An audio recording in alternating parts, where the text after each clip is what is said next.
Hey everybody, Dustin here with another Histobrick time-lapse build. Now, there's one good way for me kicking off the new year. However, I figured I want to start off with a little bit different. This time, it's another Histobrick build. This really big, massive bamboo box right here. Now you're wondering, what could possibly be inside? Well, this ship was back in the news. I don't know if you actually noticed it. I commonly talk about it in the History Inside a Nutshell Discord server. And this ship is also the last ship to have the Blue Riband. It's the SS United States, America's flagship. The ship is still around to this very day. It's actually moored in Philadelphia. I'd really love to see that old girl becoming a museum ship again. Now, it is back in the news, so like I said. However, CONSERVANCY does have plans of taking the ship up to New York City and let it be a floating hotel and a museum there. I kind of agree with that anyway, because I really like to see that ship as a floating hotel ship. You know, try to bring it back to life once again. And of course, this is the inside. You get these basically some printed parts. There's not really a lot, and also a shaft as well. So we'll just put that off to the side for now. We also have these white anti-fouling, also superstructure, also red anti-fouling, and also the superstructure. This will be the internal parts and also funnels as well. Look at that, we also got more of the red anti-fouling and also the white superstructure as well, and also there's some black hull in here as well. So this one's going to be one of those lengthy builds. And as always, it comes with a nice Histobrick sticker. Now, I've got to find a way to get rid of these a lot quicker. I stuck one on my laptop, and I might stick one on my phone, but who knows. So. And also, here's the thank you for your purchase card. And as always, if you're missing any part whatsoever, contact info on the back. So, without further ado, I'm going to go ahead and build America's flagship. So, check back with you. So here we are, back on my familiar workstation. As you can see, we got each of the bags right here, and also the instructions as well. There are 109 steps in here, so I think this is going to be the longest model to date, but also, oops, and there goes my tape, so I'm just going to tuck that back there. Tape ball. Tape ball. So yeah, I'm going to go ahead and get to building. Well, back with another Histobrick build time-lapse build. This is the SS United States. This is America's flagship that was built in the 1950s and of course sailed across from Europe to the United States and vice versa, being America's flagship. Well, basically, this is the part where I get to talk about the SS United States. For those who don't know, the SS United States is a retired ocean liner built between 1950 and 1951 for the United States line. The ship is actually the largest liner constructed entirely in the United States and the fastest ocean liner across the Atlantic in either direction, retaining the Blue Riband for the highest average speed since her maiden voyage in 1952, to which is a title that she still holds to this very day. She was designed by naval architect William Francis Gibbs and could be converted into a troop ship if the U.S. Navy requires it in time of war. However, the United States maintained an uninterrupted schedule of transatlantic passenger service until 1969. It was actually never used for any military applications. The ship had been sold several times since the 70s, with each new owner unsuccessfully trying to make the liner profitable. The ship's fittings were sold at auction, and hazardous waste, including asbestos panels throughout the ship, were actually removed, leaving her almost completely gutted by 1994. And 2 years later, in 1996, she was actually towed to Philadelphia, where she actually still is to this very day. Now, there is a preservation group called the SS United States Conservancy. Link will be down in the description below. And their mission is to save the ship from being towed to a scrapyard. The group purchased the ship in 2011 and draw up several unrealized plans to restore the ship. One actually included turning the ship into a multi-purpose waterfront complex. And in 2015, as its funds dwindled, the group began accepting bids to scrap the ship. However, sufficient donations came in via extended fundraising. Large donations have kept the ship berthed at her Philadelphia dock, where the group continues to further investigate restoration plans. Now, however, at this time, in 2021, increase of Pier 82's daily rent went up from, check this out, $850 to $1,700, as well as $160,000 in unpaid back rent could actually cause the ship to lose her berth. The dispute is scheduled to be settled in court starting on December 2023. So at this time, it's currently 2024. So when is the outcome of that settlement? I will keep you updated. So let me talk about the build of the ship itself, and of course that's me trying to get the light up above my head. Yep, there it is. The aerial light is on. Now, this is basically the keel of the ship. This is basically the backbone of the SS United States. And of course, looking at the specifications of the SS United States, she measures at a 990 feet, which is a little bit shorter than the RMS Queen Mary, a beam width of 101.5 feet, a draft of 31 feet and 3 inches, which is her design, but she had a maximum of 32 feet and 4 inches, and the depth was only 175 feet, when she does have 12 decks. Installed power is 240,000 ship horsepower, which is basically 180,000 kilowatts rated. And of course, during her trials, she was up to 247,785 horsepower. Propulsion is 4 Westinghouse double reduction geared steam turbines, 8 of the Babcock and Wilcox boilers operating at 1,000 psi, and it would be later reduced to 925 psi and 975 degrees Fahrenheit. And she also had 4 shafts as well. Her speed was 30 knots in service, 38.32 during her sea trials, and 43 knots claimed. Now, her interior design was actually designed by Dorothy Markwald and Anne Urquhart. Now, forgive me if I do butcher her last name. These are the designers that did the interiors for the SS America.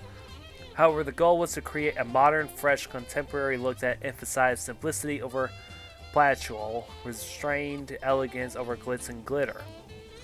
They would hire artists to produce American-themed artwork for the public spaces, and this include Hildreth McMayer, Lewis Ross, Peter Alstoni, Charles Tissot, I can't pronounce his last name, I'm sorry, William King, Charles Gilbert, Raymond Wendell, Nathaniel Chote, I can't pronounce his last name, Mural Austin M. Herbs Jr., and sculptor Gwen Locke. The interior decor also included a children's playroom, which was designed by Edward Miskoff, but also Markwald and Urquhart are also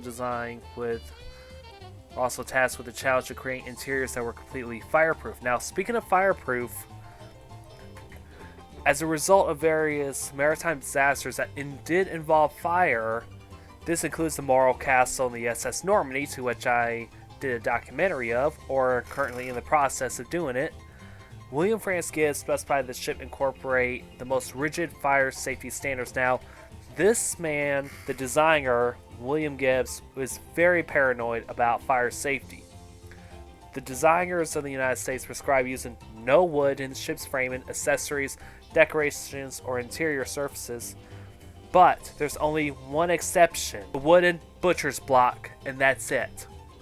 fittings, including all the furniture and fabrics, were custom made in glass, metal, and spun glass fiber to ensure compliance with fireproofing guidelines set by the United States Navy. Asbestos-laden paneling was actually used extensively in interior structures. Clothes hangers and luxury cabinets were actually made of aluminum.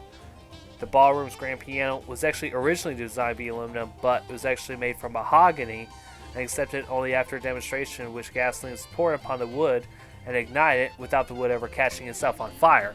So that's basically two different exceptions. You got the grand piano in the ballroom, and of course the wooden butcher's block. So her commercial service began on July 3rd through the 7th of 1952.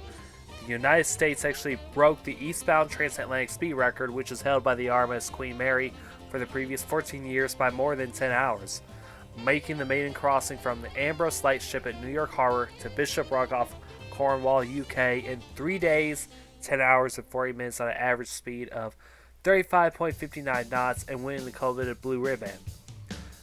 On her return voyage, the United States also broke westbound transatlantic speed records, which is also held by the RMS Queen Mary, by returning to America in 3 days, 12 hours, and 12 minutes at an average speed of 34.51 knots.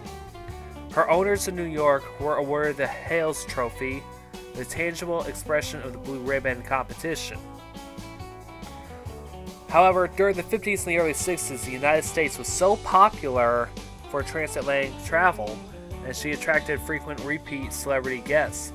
This included the Duke and Duchess of Windsor, along with celebrities like Marilyn Monroe, Judy Garland, those two names sound so familiar, Cary Grant, Salvador Dali, Duke Ellington, and you heard me mention his name in the SS Normandy documentary, Walt Disney. Why Walt Disney, you may ask?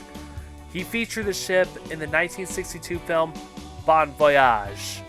Another celebrity who was on board the ship was Claude Jones, a trombonist who played with the aforementioned Ellington. He was actually worked part of the waitstaff and died on board in 1962, which is very unfortunate.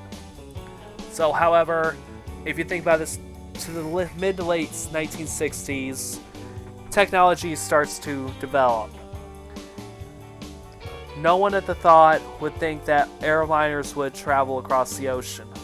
Well, it did. Jet-powered airliners started to be on the rise, and the market for transatlantic travel by ship has also started to dwindle. The SS America was sold in 1964, the RMS Queen Mary was retired in 1967, and her sister ship, the Queen Elizabeth, in 1968. However, the United States was actually no longer profitable. Unbeknownst to her passengers, crew, or the public, the United States completed her last voyage, number 400, on November 7th of 1969, when she arrived in New York. The decision was made to retire the United States, but the United States Lines announced a 55-day Grand Pacific cruise to which she would set sail from on January 21st of 1970, but it was actually canceled in December of 1969. However, after that voyage, the liner sailed to Newport News for her scheduled annual overhaul. The United States Lines decided to withdraw the ship from service, and this decision was actually due to the skyrocketing expense of operating the ship and the U.S. government's discontinuation of its operating subsidies. The announcement halted all work on the ship, leaving various tasks incomplete, such as repaying the iconic red, white, and blue funnels, which you will see later on. The partially finished paint coating on the funnels can actually be seen very faintly today. The ship was sealed up with all the furniture, fittings, and crew uniforms left in place. If you were to board inside that ship, it looked like time stood still in there. It's basically a time capsule. In 1970, the ship was actually relocated across the James River to Norfolk International Terminal in Norfolk, Virginia. However, the United States Lines transferred ownership of the vessel to the U.S. Maritime Administration, and then in 1976, the Norwegian Caribbean Cruise Line, or the NCL, reported to be interested in purchasing the ship and convert her into a Caribbean cruise ship. But the U.S. Maritime Administration refused to sail due to classified naval design elements of the ship. So the NCL purchased the former SS France instead. Navy finally declassified the ship's design features in 1977, and in that same year, a group headed by Harry Katz sought to purchase the ship and dock her in Atlantic City, New Jersey, to which she would be used as a hotel and casino. To be honest, though, that one actually pretty much is pretty good right there. And I take it at this time we're about to come up to our first and only update clip in this video, which is basically me presenting to anti-fouling. Now, this is basically me trying to find the parts that I need for the shafts and the propellers, so here comes the update. Alright, I got the anti-fouling done. And of course, you got the black shafts right here and the propellers. I added those in off camera because I was actually missing one of the shaft pieces and also one of the pin pieces that I had to put on. So I was like, you know what, I'm going to go ahead and search for it off camera. And when I find them, just go ahead and put them on there. So, yeah, the SS United States right here, the anti-fouling has been complete. And just a big heads up warning, especially when it comes to these parts right here. They tend to crack once you install them. Had it happen, so be very careful once you install them on there and hope it doesn't fall apart on you. So anyway, I'm actually gonna look ahead, and I'm gonna go ahead and put that white line that's between the red and the white, red and the hull. Yeah, upper hull of the ship. Not long ago now. So after finally finding the shafts and the propellers, and of course that one missing part that I was looking for, this is where I got to work on the upper hull of the ship, and also through this whole entire clip it's just going to basically be me being non-stop working on it. So, you know, where was I? Oh yeah.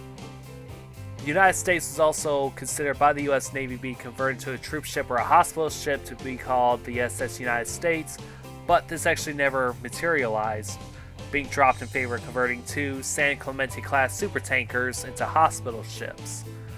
This liner was seen as obsolete for naval use by 1978 and was actually put up for sale by the U.S. Maritime Administration. So basically the SS United States has been passed around like a hot potato. So in 1980, the vessel was sold for $5 million to a group headed by Seattle developer Richard H. Haley, who hoped to revitalize the liner into a timeshare cruise ship format. Not sure if that one fell through. In 1984, to pay creditors, the ship's fittings and furniture have been left in place since 1969, were actually sold in an auction in Norfolk, Virginia. After a week-long auction from October 8th of 1984, 3,000 bidders paid $1.65 million for objects from the ship. Some of the artwork and furniture with various museums, including the Mariners Museum of Newport News, which has the largest collection that is now installed at the now defunct Windmill Point Restaurant in Nags Head, North Carolina. On March 4th of 1989, the vessel was actually relocated, this time towed across Hampton Roads to the CSX Coal Pier in Newport News. However, Richard Haley's plan of a timeshare style cruise ship failed financially, and the ship was actually seized by U.S. Marshals, put up for auction by the U.S. Maritime Administration on April 27, 1992. This time at an auction, Marmara Marine Incorporated, which is actually headed by Edward Cantor and Fred Meyer, with Julie Sadigolu of the Turkish Shipping Company as a majority owner, purchased this ship for actually $2.6 million. It was later towed to Turkey, departed the U.S. on June 4, 1992, reached the Sea of Marmara on July 9th, to which she was towed in Ukraine, and that's where in Sevastopol shipyard she was actually underwent asbestos removal, which lasted from 1993 to 1994, and the interior of the ship was almost stripped down to the bulkheads during that time frame. The lifeboats would not meet the new safety of life at sea requirements if the ship were to sail again, were also removed and scrapped along with her davits. So in the United States, no plan could be finalized for repurposing this vessel, and in June 1996, she was actually towed back across the Atlantic to South Philadelphia, and that's where she was laid up in Philadelphia to this very day. From 1996 to right now today, Edward Cantor purchased the ship for $6 million. Then the SS United States Foundation and the SS United States Conservancy, back then they were known as the SS United States Preservation Incorporated, have succeeded having this ship placed on the National Register of Historic Places. So the SS United States Conservancy is basically an organization that is basically acquiring funds to help not only save America's flagship, the SS United States, but also refurbish the ship itself. The SS United States, like they said in their website, represents our common values, our strength, and the epic scope of scale of our ambition. Her story is our story, and today America's flagship needs her help. And join us as we unite to save and restore the irreplaceable icon to the glory and dignity she deserves. Now, just recently, over the last decades, Conservancy has worked tirelessly to not only keep the ship safely afloat, but save the vessel through a bold redevelopment plan that would see the SS United States revitalized as a stationary mixed-use destination. The Conservancy has met with dozens of interested parties and explored locations in a number of majority port cities. Redeveloping the SS United States is perhaps the most complex project of its kind ever attempted. The ship's rebirth will create an instant destination that will attract visitors the world over to her storied decks. I want to see this ship in person. So, this was just recent. In November of 2023, the Conservancy, together with RXR and MCR, unveiled a transformative plan to save America's flagship that demonstrated the ship's commercial viability as a marquee destination. However, RXR and MCR has developed an inspired plan to repurpose the vessel as a permanently moored floating structure encompassing a collection of unique hospitality, food and beverage, and cultural spaces. Those offerings would include a world-class museum honoring the ship's history and exploring mid-century design, art, and innovation. However, this project will be landscape-altering for its home city, creating over 5,700 jobs and generating new direct and indirect economy activity, and activating the waterfront as its destination. So you're possibly wondering, what can I do to help donate to the SS United States Conservancy? Well, there's two different ways. One, you can donate through their website. You can donate and join. Or you can purchase their apparel on their website by going to their shop.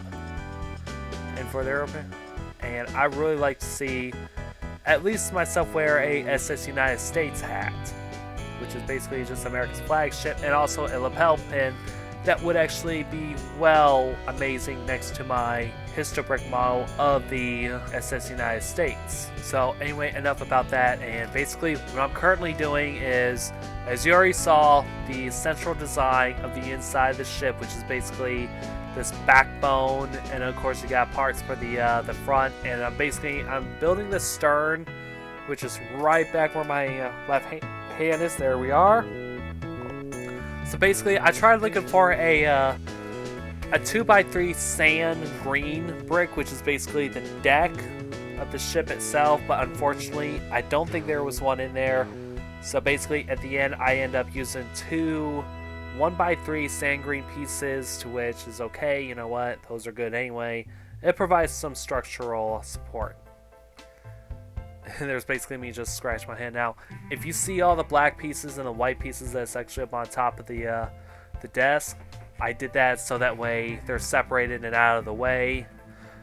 And of course, drop something right there. Nope, I didn't drop anything there. I was just basically, you saw my head going scratch, scratch, scratch, and basically there goes the rest of the printed pieces and also that shaft piece. Now, I didn't really add on the shaft piece of the stern right away because I want to save it for last, which is normally I always like to do anyway, but I instead put it on like later on.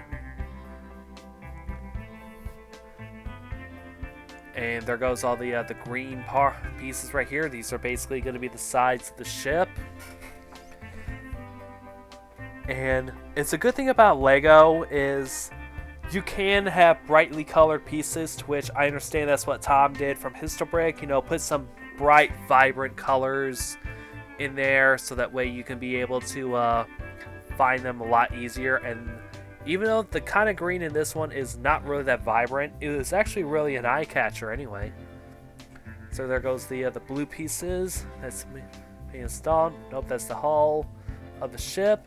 And of course that white part, that was basically for the top deck of the ship, and later on for the superstructure.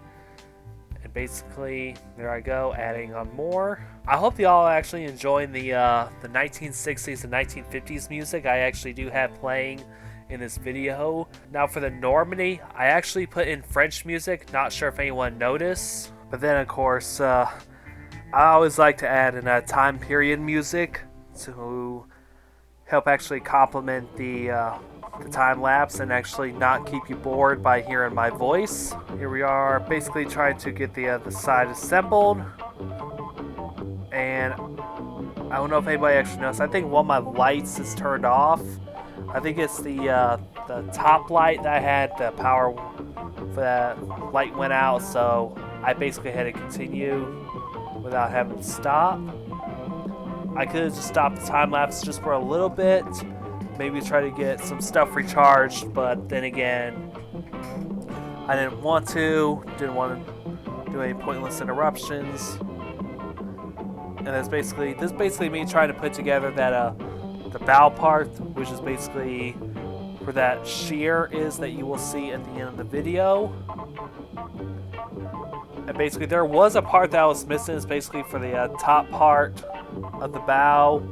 So I was like, you know what, I'll come back to it, just put it on there, and just if I find it, I'll find it. And basically it's a lot better once you start continue building away on it, and you can actually find pieces that you would actually miss the first time because they're all just jumbled up to one mess. Like for right now, the whites I actually had them all jumbled up all together. Most of it is just basically the majority of the grill pieces, and also those 1x2 modified hook and stud pieces, which basically goes into effect later on.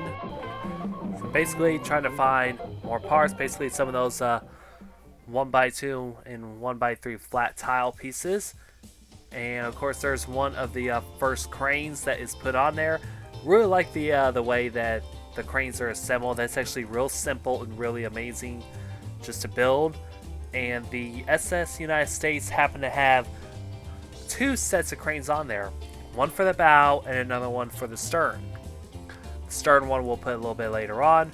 There's basically me putting in the 1x2 angled pieces. And the studs that's facing up is going to be for the superstructure of the ship itself, which is basically going to be the promenade and the sun decks, and also where the funnels are going to be housed at. And basically putting on those bright blue pieces. And of course there comes more of those angled pieces. And of course here's the big flat pieces going along, locking them into place, and that's where the hull gets to go on. So there goes the port side of the ship itself being under construction. And once you actually finish the whole entire upper and the lower hull of the ship, that's where it gets a little bit much more simpler, and it basically goes on like clockwork from there. And so here we are on the starboard side of the ship itself. There's the two SS United States tile pieces, well actually two of them, which just spells out states, and then later on we get that triangular piece with a United on there.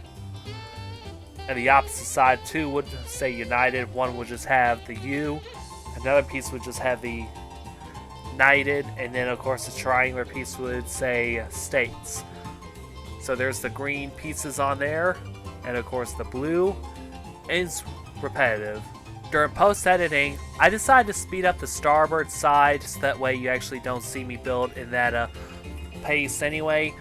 Now, in actuality, I did sped up this clip. All I did was cut this part of the video, just cut a section, and basically went to a general effects. So I decided to speed up this video so that way you can actually see me build. Now, if you have not noticed, the backlight for the tripod, it went out finally. So basically, now all I got is to rely on my bedroom light, and you can actually see the RGB colors flashing in the background as well. I basically had red, white, and blue flashing. And so basically this part was just edited just for pacing reasons, because I really don't want to bore anybody, you know, just showing you what's already built on one side and I'm doing to the other. So basically I'm already doing it for here. So basically it's a lot faster than normal. Now the time-lapse build itself, I set my camera up for 4 times the speed, which is basically a lot faster. Next time I possibly will just do 8 times just for quality purposes. And of course me putting on the black hull of the ship together. And of course those blue tiles all together. And basically that will complete off the starboard side of the ship itself anyway. And of course I tried looking for a 1x2 black flat tile colored in black, but I had 2 of the 1x1 black tiles, and then there we go, going on from there, adding on the black pieces, and then basically the upper hull of the ship is complete. Well, almost actually. Adding in the final touches for the sides. Now I would have done an update video, but I was making so much great time and I was going to continue on anyway. So basically this is basically me continuing on. And there goes what's going to be a part of the superstructure for the ship itself. And just keep it going from there. Also adding those stud pieces as well, the flat 1x8s and the 1x10s and 1x6s. And of course looking back at the instructions, you know, thinking, oh, did I miss a step or something? To which I really didn't, to be honest, thank God. And of course adding on the decking at the stern of the ship itself. I believe this was about the halfway mark, but you gotta keep this in mind though. The instructions have 109 steps. To be fair though, Normandy's instruction booklets were 431. So when I look back at my Normandy one, I was thinking to myself, what could I do next time to make it just a little bit more shorter, so that way I don't bore anyone half to death and having to listen to French music. It's basically just, and as you see, I dropped a couple of flat studded pieces. And here comes parts to where the superstructure is going to be, and it's also going to be covered. This is basically going to be the whole entire promenade deck as well. And basically this build is now coming along real well. And also the 1x6 tiles, flat pieces actually do help keep it all together, to which I really like. I'm not a fan of loose leaf bricks anyway. And of course there's the 1x2 grill pieces, and from the sides they actually replicate the windows that's on the ship. And if you ever have a Histobrick model of the Titanic, and if you look at the A deck windows, that's there. Just those 4 windows just have the grill pieces off to the sides, which is basically normal as well. And of course adding on as well the 1x2s, and of course the black pieces in the center actually help contrast the porthole windows and any openings that is normal on the ship. Now the black tile flat black tile pieces are basically there for, as you can see on the ship itself, it's just basically for the hull. The studded ones are basically like for detailing inside. This part of the ship had the ballroom, restaurants, if I actually do recall them being there. Someone feel free, if somebody's been on the SS United States, please fact check that for me. So it's basically me putting together the stern boathouse in the back, which is basically where those wings are. Now here comes the stern cranes. There's basically one of them. I would have went ahead and put the other one on there, which kind of beats purpose. Now here comes the sun deck of the ship itself, which is those modified 1x2 with the 2 studs up on top. And now here's those modified hooks that I was talking about not too long ago. Now some actually still do connect to the studded pieces, but the rest are either loose until you actually put like actual pieces up on top of them. There goes the port side right there. Here's the starboard side, to which I actually did speed up the process on building this part of the ship. Then again, you don't have to see me do it repetitively. This one's a little bit much more faster this time rather than its normal speed of the time-lapse build. And now here comes the sun deck of the ship itself right here. This is basically me putting pieces on top of the loose stud pieces. And of course I'm actually working on that back part as well. And of course there's the front of the ship itself, which is basically those wing pieces, which is basically not a bad design look whatsoever. And right now, basically the front part is almost done. And of course there goes one part right there, and there's basically the start of the sun deck. That black part is on there as normal. That basically would act like a mini promenade deck, I believe. And there's one of our brace pieces there. Finally, the sun deck's actually being put together. And any of those hook pieces are actually starting to be put together onto the ship itself. And of course, what I do for one side is basically do for the other. And this part, I'm not going to edit in the time-lapse build whatsoever. Try to make it shorten up by an hour. And of course, looking at the instructions, and basically, this sun deck is basically the most tedious one because you cannot make any mistakes when it comes to building the rest of the ship itself. And of course, that's me putting on the little, what appears to be clear pieces with a rod on the bottom. Those are basically going to be for the numerous gray lifeboats that are going to be running up and down the whole ship length. You gotta remember, the lifeboats are stored up on top of the sun deck. While they're actually not that bad to have them on there, and if you think about it, the Normandy actually has this on there.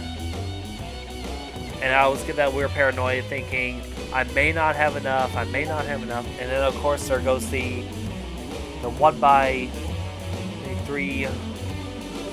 adapter pieces, or stud pieces. And of course there goes the hooks as well. And of course finally, more of those flat pieces are basically being put on there. And basically the sun deck is actually coming along just nicely. No issues going on. And I actually never had an issue with this model.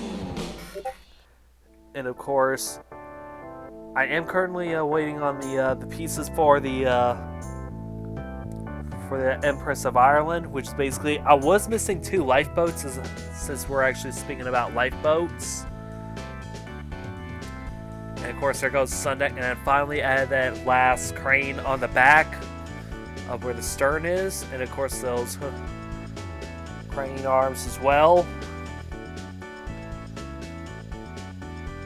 And basically here comes the deck of the ship, and also parts of the sun deck as well, and of course more of the tops of them as well. And finally, we're about almost done with the SS United States. As you can see, if you go back to the beginning, this was basically a huge mess of a pile.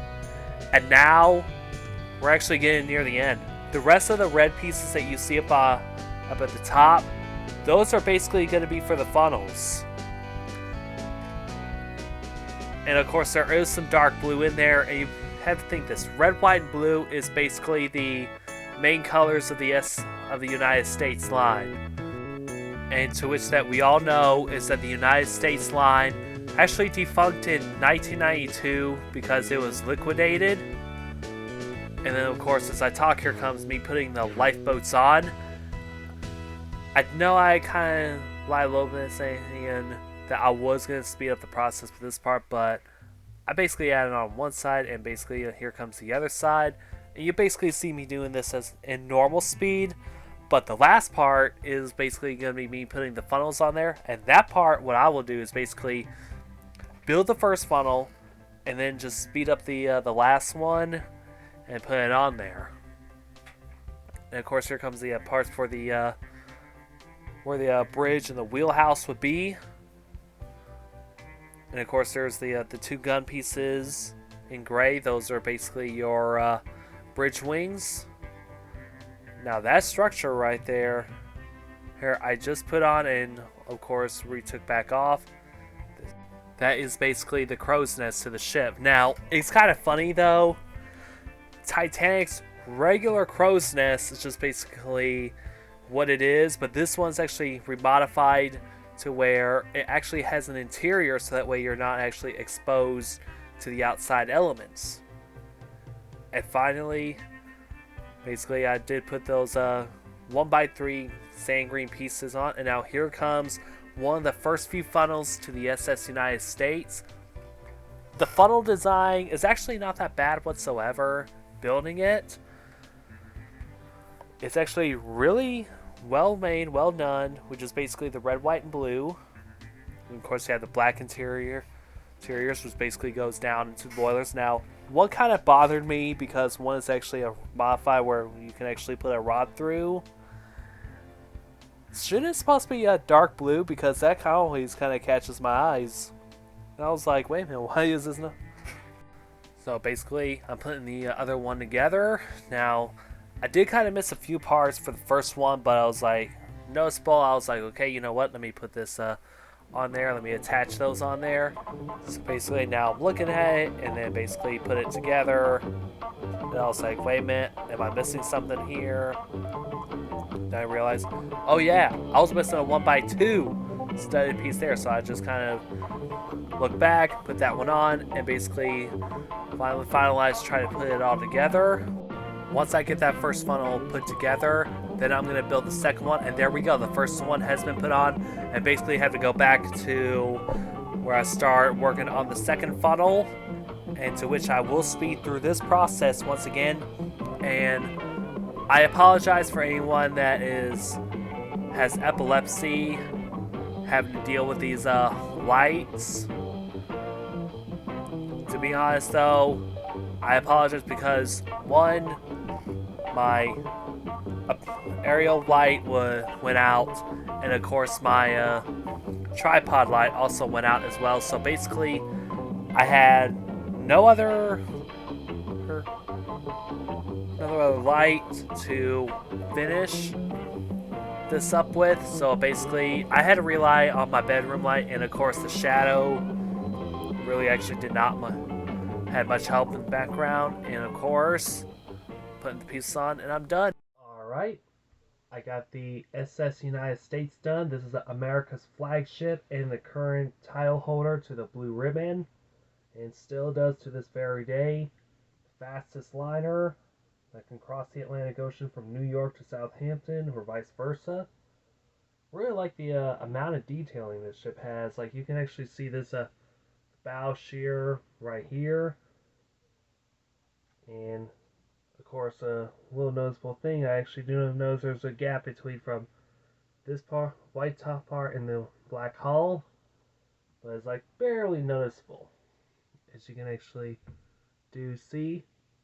And of course you have the United States name on the ship itself. And as you can see, this has a sand green decking on here, not the wood that we're actually normally used to seeing on the Olympic class liners of the Queen Mary. And of course, the funnels do sport the iconic red, white, and blue colors as well. You also got these nice cranes up here too. They look real nice. They're very unique.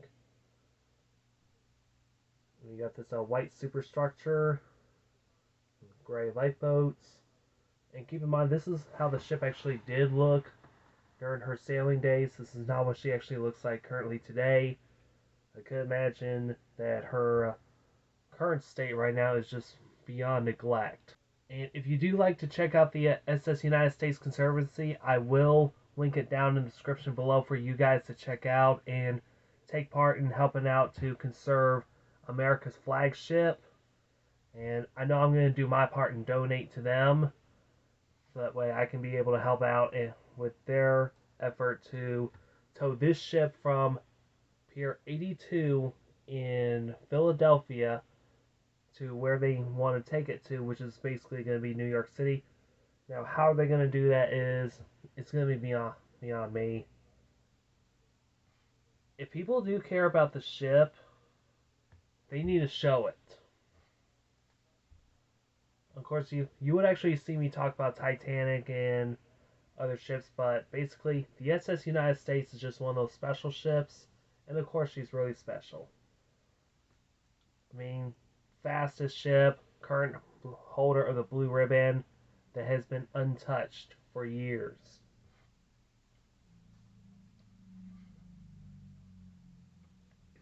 And of course, the fastest powertrain right here, each of these four propellers. There's actually currently a propeller up on top of where the stern is. And of course, my only complaint about the stern is basically I don't have a green 2x3 tile for some reason. I looked and looked and looked, and it was like, yeah, I don't have that one. So I may have to request a part for that one. So I mean, anti-fouling, pretty good, solid build too. The hull very solid as well. Uses the same technique that we saw with the Normandy, except that Normandy is not the. Except this one doesn't have that big spine. It's got that central spine. Yeah, the funnels is actually one of my favorite mini builds. You can actually really see the SS United States in all of her glory once again. So I think that'd be all for this video anyway. Really like the ship. Really enjoyed building it. And as you notice, I never took a break in that video. So I will break it into chapters, and that's about it. But I never took a break from building it. So anyway, I hope y'all enjoyed this video. This is a great way to kick off into the new year whatsoever. So once again, I hope 2024 is going to be a great year. So anyway, you will see me do narrations for History Inside a Nutshell. You'll see me do more documentaries on this channel. So feel free to keep an eye out for those. So anyway, once again, my name is Dustin, and I will see you guys in another video.